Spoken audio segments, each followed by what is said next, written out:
Latest news, kakapasok lang. Hinamo na, Huwadcom, matinding buwelta, Grijaldo at Duterte. Aba.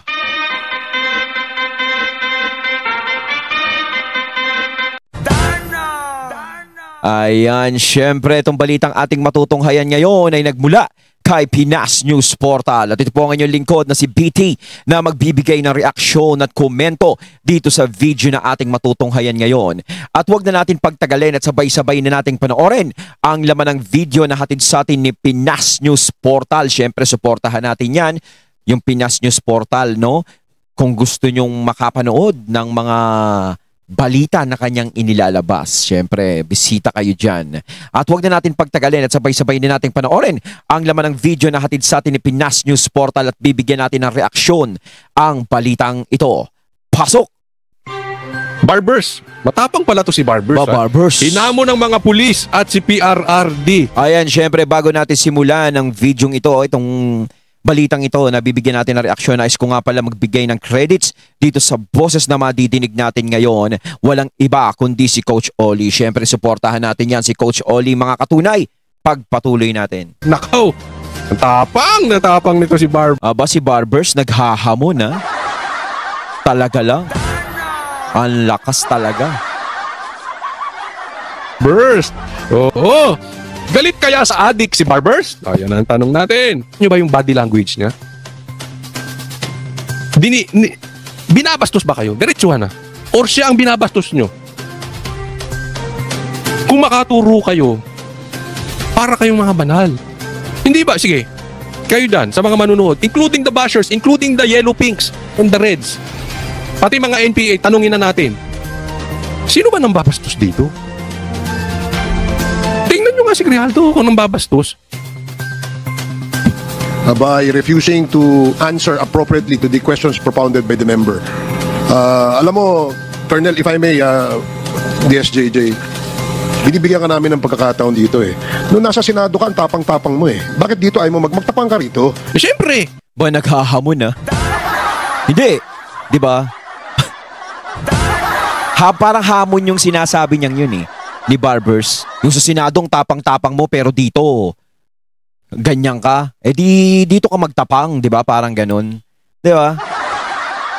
Paano ba naman siya magiging matapang diyan kung napapalibutan din siya ng mga matatapang diyan?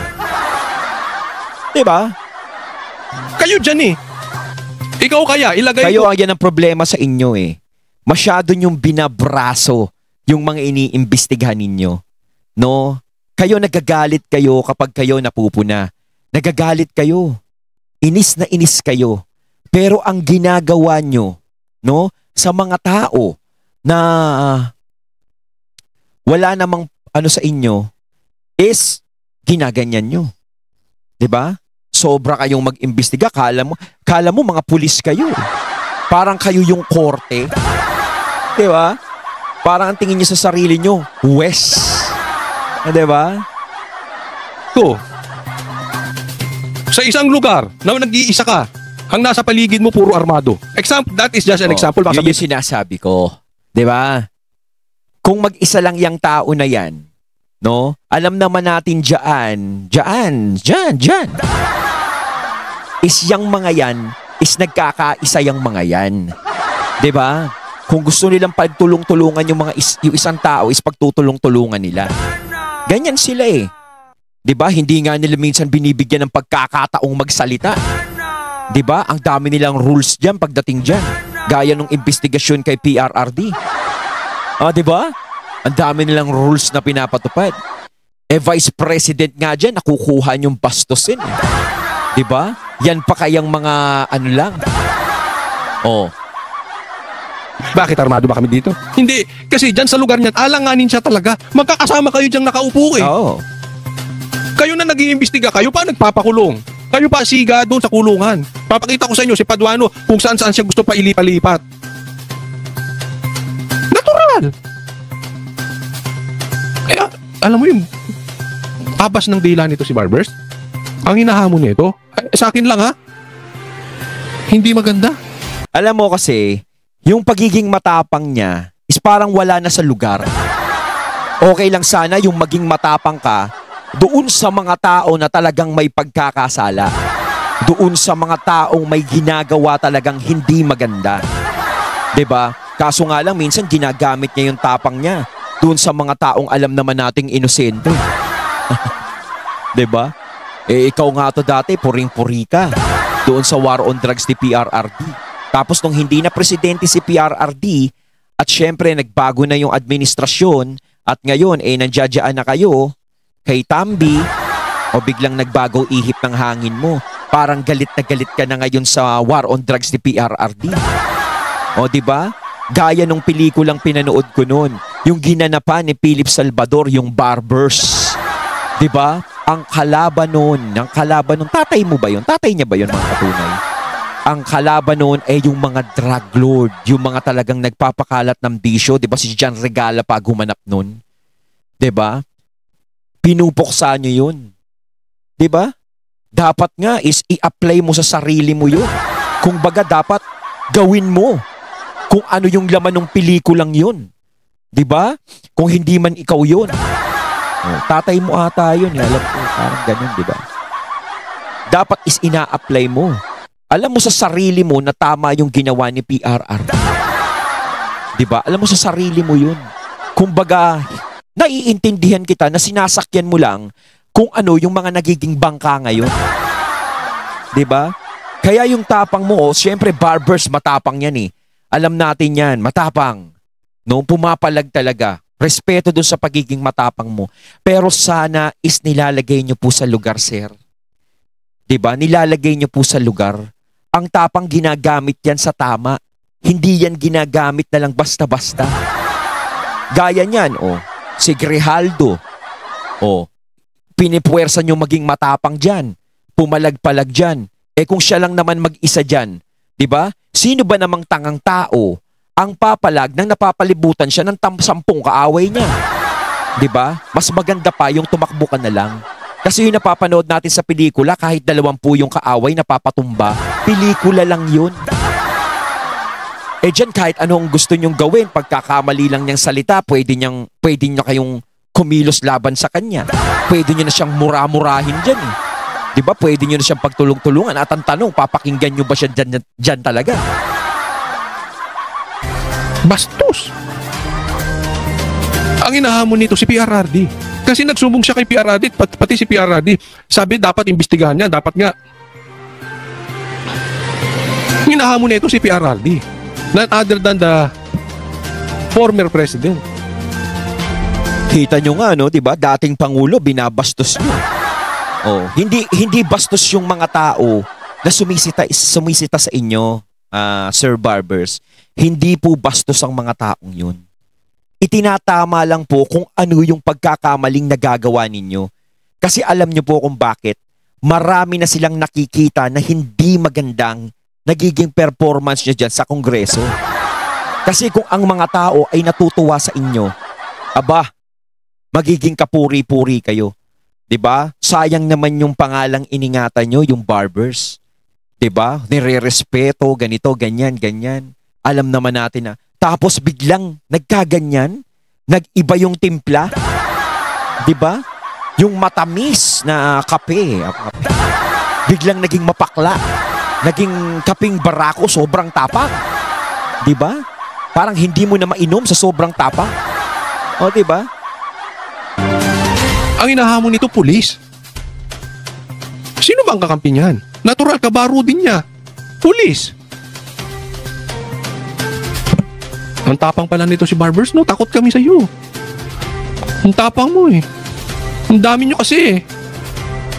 Kasi sa Kongreso talaga kapag pinatawag ka dyan, ano ka eh? Para kang pumunta sa kuweba ng mga leon. Sasagpangin ka na lang dyan. Alam naman natin na may pagkakaisa kayo dyan, lugi talaga yung tao sa inyo. 'Di ba? Hindi nyo ako na pag napapanood ko yung investigasyon ninyo, kawawa yung mga taong iniimbestigahan ninyo eh, kung tutuusin. 'Di ba? Talagang halos binabraso nyo eh. Hindi nyo nga pinapoporma eh. Hindi katulad sa Senado, binibigyan ng pagkakataon makapagsalita. 'Di ba? At ang pagsasalita nila doon hindi katulad ng mga ganyan na lagi kayong mainit ang ulo. 'Di ba? Alam mo, may kasabihan. na kung paano mo husgahan ng ibang tao, ganyan ka rin huhusgahan. Sana wag dumating sa buhay mo na nag-iisa ka, pinagtutulungan ka, wala kang magawa. Oo, sana nga wag manalo ang mga Duterte. No? Sana lang. Pero alam nyo, talaga sinasabi ko, kapag ang mga Duterte ay nakalagpas yan ng kumbaga nakalagpas yan ng 2027 at tumakbo yan sa 2028. At kapag yan nanalo, nako, sila naman ang magsasalita sa inyo. Ilabas nyo ang tapang nyo. Oh. Kumbaga magba-backfire lahat ng mga ginagawa nyo sa kanila. Babalik sa inyo yan. Ako nagsasabi sa inyo. Sana wag dumating sa buhay. This is not a threat. Actually, ayaw ko mangyari sa'yo. No? Kasi, yung ginagawa mo sa kanya is exactly the same. Pinapatawag mo pa? Wow. Halimbawa, tanungin kita, Barbers. Tanong lang to. Halimbawa, meron ka bang drug lord na kapatid, kamag-anak? Oo. Tanong lang. Wala tayong pinapatukuyan. Ano sasabihin mo? May karapatan ka ba, Coach Oli, magtanong? Ba't mo ilalagay yung sarili mo sa alanganin? Ganyan po yung sinasabi niya, self-incrimination. Hindi naman ang babastos eh.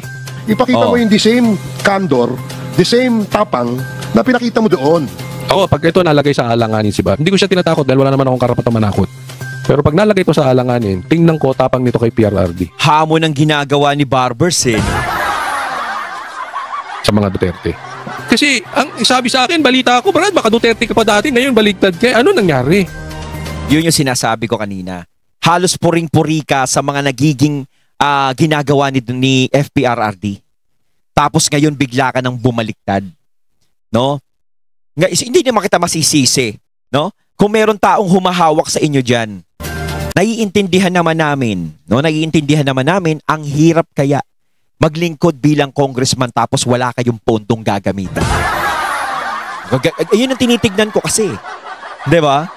Siyempre, kung kakalabanin nyo ang mga taong mataas sa inyo, kawawa kayo. Kaya wala na lang kayong magagawa kundi intindihin na lang ng intindihin. Kahit alam nyo sa sarili nyong mali na yung ginagawa ninyo, itutuloy nyo pa rin.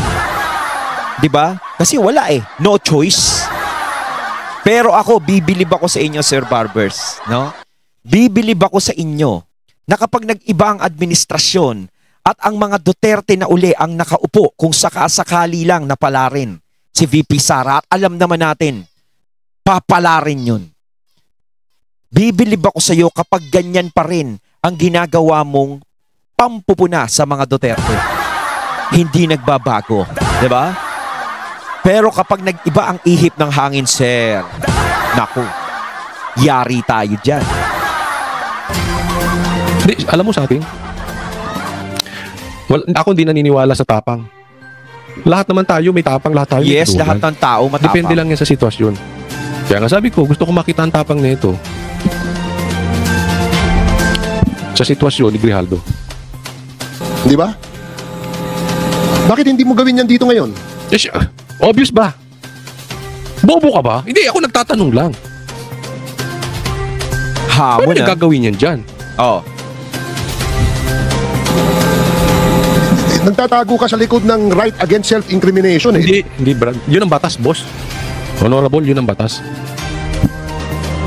Ikaw ba, hindi ka nagtatago sa likod ng posisyon mo? Tanong lang.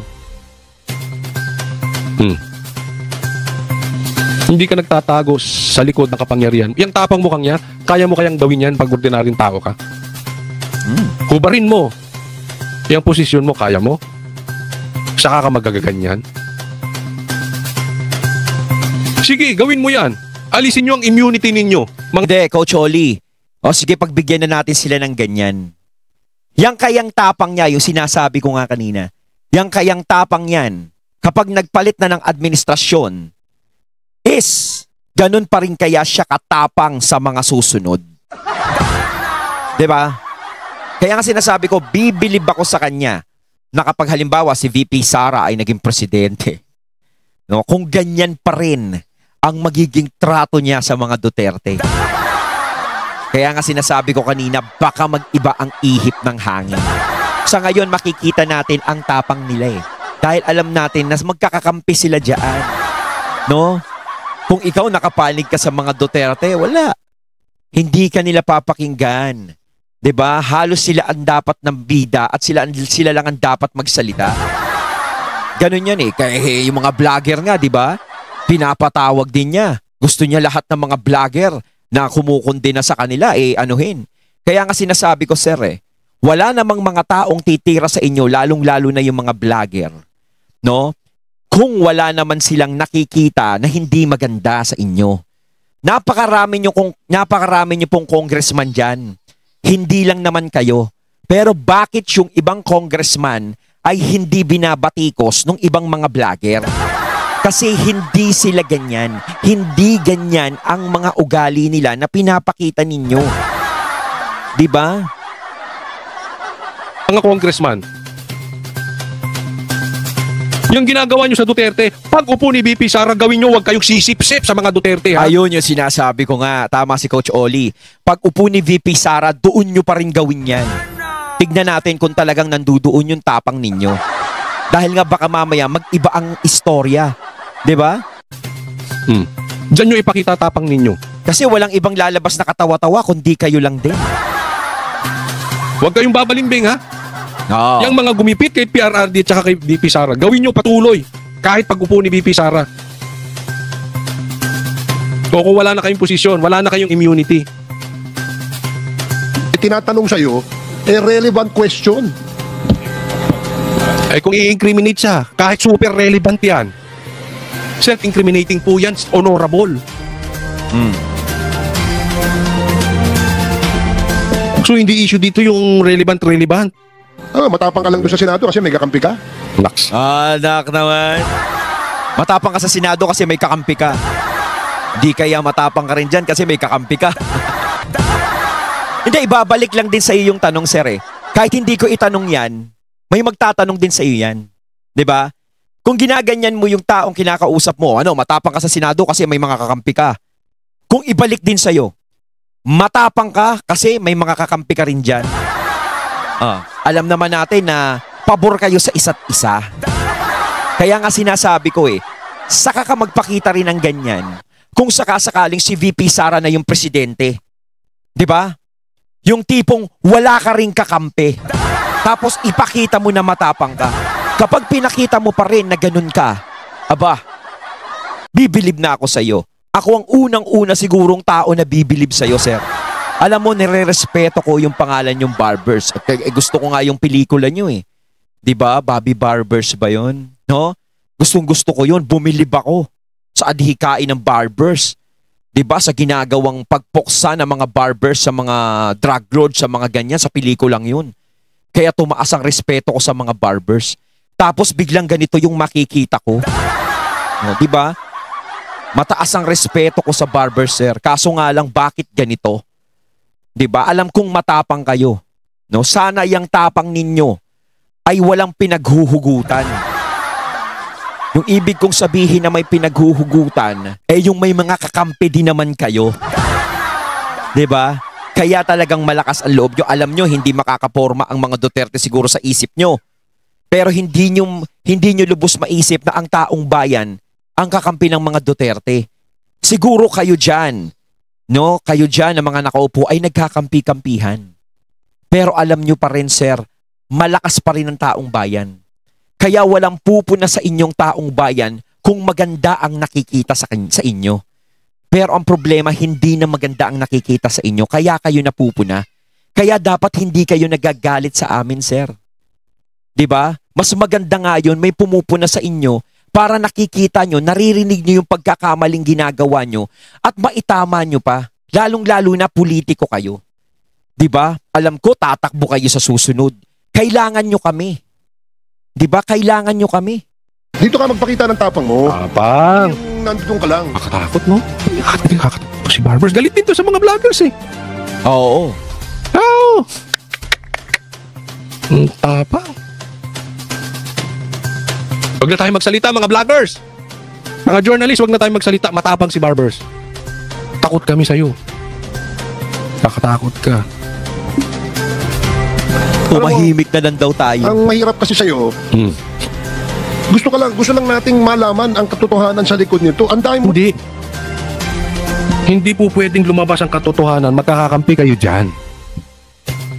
Alam mo, kung may hiya sa balat, yang si Abante at si Dan Fernandez, dapat nag-inhibit muna sila dyan. Naalala ko na naman si Dan Fernandez. Alam mo, ako natatawa ako kay Dan Fernandez ngayon. Ang dami ko nakikita sa Facebook ng mga pinaggagawa ni Dan Fernandez. Nag-iigib. Diba? Nag-iigib.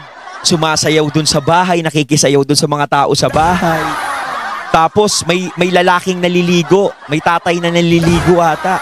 Pinapaliguan niya. Grabe, no? At saka ang dami-dami niya nagwawalis. 'Di ba? Ang hirap bakunin yung boto ng mga tao ngayon. Ang hirap kunin, no? Pero alam nyo, kung hindi kayo naging ganyan, 'di ba? Kung hindi kayo nagpagamit kung kani-kanino, na ewan ko sa inyo, bahala nga kayo sa buhay niyo.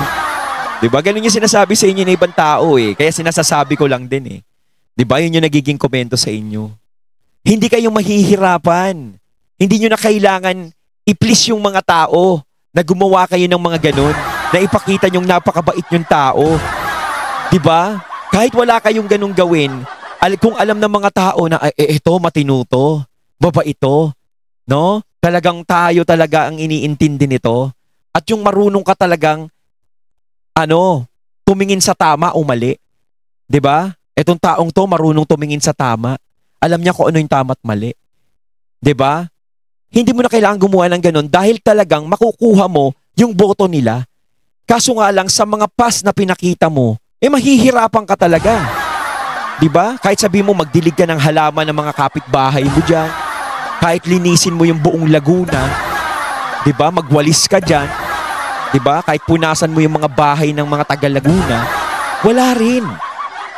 Kung hindi sila nasasatisfied na sa pinapakita mo, kung talagang hindi na nila gusto.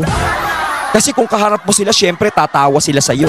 Nasa harapan mo sila eh. Pero pag nakatalikod ka, sigurado bang pangalan mo pa rin ang laman ng mga bibig nila at isip nila?